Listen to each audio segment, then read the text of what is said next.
मर्ग मुंहिंजो वधी आयो मौत मूंखे सॾे थो पियो है तंहिं करे मुंहिंजनि मिठड़नि जी है तंहिं करे मुंहिंजे मिठड़नि जी सार लहिजो पिया मूंखां पोइ है सार लहिजो पिया मूंखां ए धरती तुंहिंजा दर्द खणी मां बस्ती बस्ती भटकियो आहियां ऐं कारियुनि कारियुनि रातुनि में मां जुगनू बणिजी झरकियो आहियां ए धरती तुंहिंजा गीत चई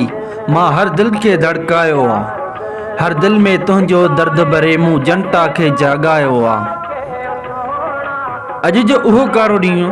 जंहिं ॾींहं ते सिंध धरती जो ॼाओ ऐं सिंध धरती जो आशिक़ अदा सरमद सिंधी असां सभिनी सिंधियुनि खां दूर हलियो वियो गुलाबनि जे शहर पिरियालो में सिंध जी जल धरती जे कख मां जनम वठंदड़ अब्दुर्रहमान उर्फ सरमद सिंधी मरहूम हयात अली मुग़ल साहब जो फर्ज़ंद हुयो पाण मज़हबी घराणे सां तालुक़ रखंदड़ हुआ हालेजी शरीफ़ वारनि जा मुरीद पिणु हुआ अब्दुर्रहमान नालो तजवीज़ कंदड़ बि हालेजी शरीफ़ वारा बुज़ुर्ग हुआ सरमद सिंधी हिकु मज़हबी घराणे सां तालुक़ रखंदड़ हुयो संदसि जा वॾड़ा साज़नि जे सख़्तु ख़िलाफ़ हुआ पर अब्दुर्रहमान मुग़ल जे सीने में सिंध धरती सां इश्क भरियल हुयो नंढड़ो मासूम सरमद सिंधी जॾहिं थोरो वॾड़ो थियो विख खणणु शुरू कयई त संदसि वाल साहब जे अटे जी चकी हुई पिरियाले शहर में अब्दुर्रहमान पंहिंजे घर मां निकिरी दुकान तरफ़ पंहिंजनि कदमनि सां हलंदे गीत झूंगारींदो वेंदो हो गली मोहल्ले में दोस्त हम उम्र ॿार या नौजवान झूना मिलंदा हुअसि त सरमद सिंधी उन्हनि ॾांहुं निहारे मुस्कुराईंदे गीत झूंगारींदो वेंदो हो हर माण्हू चवंदो हो हिन बालक जो आवाज़ त कोयल खां बि वधीक प्यारो आहे सरमद सिंधी जे घर अॻियां हिकु भॻल गाॾो बीठल हूंदो हो केतिरा ई साल उहा भॻल रेड़ी घर अॻियां बीठल हुअसि अब्दुर्रहमान उर्फ सरमद सिंधी उन जे भॻल गाॾीअ ते वेही गीत झूंगारींदो कॾहिं घर मां निकिरी पिरियालो अब उबल वाह जे कप ते वेही पंहिंजी हम उमिरि नंढड़नि ॿारनि सां गॾिजी कचहरी कंदे गीत झूंगारींदो हो अब्दुर्रहमान इब्तिदाई तालीम पिरियाले मां हासिल कई B.Tech तालीम खैरपुर मीरस मां कई हुयाईं स्कूल फंक्शन में अब्दुर्रहमान जो आवाज़ न हूंदो हो उहो फंक्शन बि ॼण अधूरो हूंदो हो अब्दुर्रहमान मुग़ल जो नालो सरमद सिंधी साईं जेम सैयद साहब रखियो हो अब्दुर्रहमान मुग़ल जा वॾड़ा असुल मुल्तान साइड जा हुआ जेके पंजाबी हुआ जॾहिं वॾड़नि पंजाब छॾे सिंध में अची आबाद थिया हुआ तमामु घटि फैमिली जेके सखर रहीमयार ख़ान पिरियाले में अची आबाद थिया हुआ क़दीमी आबाद हुजण करे सिंधी ॻाल्हाइण हुननि खे ईंदी हुई माण्हू खेसि पंजाबी चवंदा हुआ सरमद सिंधी पंहिंजी अखियुनि मां लुड़क लाड़े निमाणे अंदाज़ में साईं जेम सैयद खे चयईं साईं मूंखे माण्हू पंजाबी था चवनि साईं जेम सैयद साहब जिन सभिनि माण्हुनि खे चयो त अब्दुर्रहमान मुग़ल जो नालो सरमद सिंधी आहे सरमद सिंधी सैयद ऐं सिंध सां इश्क करे पाण खे अमरता बख़्शी सरमद सिंधी पंहिंजे घर वारनि खे उर्दू पंजाबी ॻाल्हाइण खां सख़्तु मना कंदो हो सरमद चवंदो हो त घर में बि सिंधी ॻाल्हायो सिंध ऐं सैयद जे हलाली फर्ज़ंद सरमद सिंधी न सिर्फ़ु सिंध जा गीत ॻाया हुआ गीतनि जे हवाले सां सरमद सिंधी कंहिंखां बि लिकियल ढकियल न आहिनि बल्कि सरमद सिंधी घर जे भेणुनि नियाणियुनि जा रिश्ता बि सिंधियुनि सां करे छॾिया हुआ ऐं सरमद सिंधी पंहिंजी शादी बि सिंधी दुरानी पठाणनि मां कई हुई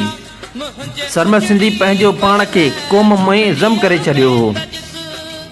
सरमद सिंधी खे ॻाइण खां संदसि वालिद साहब रोकींदो हो पर सरमद जे सीने में त सॼो सिंध जी जल धरती सां इश्क समायल हो सरमद सिंधी जॾहिं पहिरें एल्बम कैसेट कढी हुई उन एल्बम में तस्वीर गुलाम रसूल कुरैशी जी ॾिनी हुयाईं जेको दर्ज को कमु कंदो हो ऐं सरमद सिंधी जो दोस्त हुयो सरमद सिंधी मिसकीननि जो दोस्त हो चुपचाप ग़रीब मिसकीननि जी मदद पिणु कंदो हो ऐं नंढड़नि ॿारनि सां मुहबत कंदो हो पाड़े जे मिसकीननि जे घर परघूर लहण पाड़े जा मिसकीन सरमद जी साह में समायल हूंदा हुआ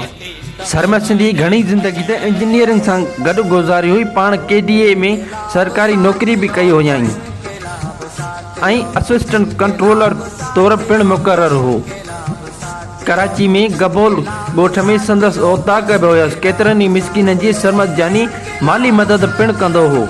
पाण जॾहिं पंहिंजे ॻोठ पिरियाले ईंदा हुआ, सभ खां अवल पाड़े जे मिसकिननि जी परघूर लहंदा हुआ। मासूम नंढड़नि ॿारनि सां मुहबत कंदा हुआ। सरमत जी ओताक नंढड़नि ॿारनि वॾड़नि माण्हुनि सां हर वक़्तु भरियल हूंदी हुई। सरमत चवंदो हो, हीअ ओताक मुंहिंजी न आहे, सिंधियुनि जी ओताक आहे। सरमत जे तॾे ते आयल माण्हुनि जी तमामु घणी इज़त कंदो हो। सरमत नेक इंसान, हर ॾुखायल दिलनि ते मरहम रखण वारो हो। सरमत सिंधी केतिरा ई दफ़ा रोड हादसे में मौत सां मुक़ाबिलो कयो। पिरियाले भरिसां पहिरें एक्सीडेंट थी हुई, जंहिंमें मालिक साईं ज़िंदगी बख़्शी हुयसि। ज़िंदगी जो आख़िरी सफ़र 27 डिसंबर 1996 ईस्वीअ में बदीन साइड थियो हो। दीवान शुगर मिल भरिसां रोड हादसो पेश आयो, जंहिंमें सरमत सिंधी असां खां हमेशह जे लाइ विछड़ी वियो। अॼु सिंध जे सदा हयात रागी सरमत सिंधी जी 24वीं वरसी आहे।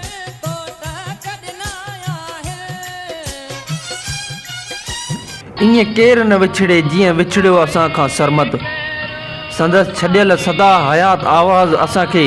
ॾेई चई वियो, असां यार मोकिलायूं था। हीअ गीतनि जा तोहफ़ा अव्हां खे ॾिनियूं वञूं था। वठी हर हर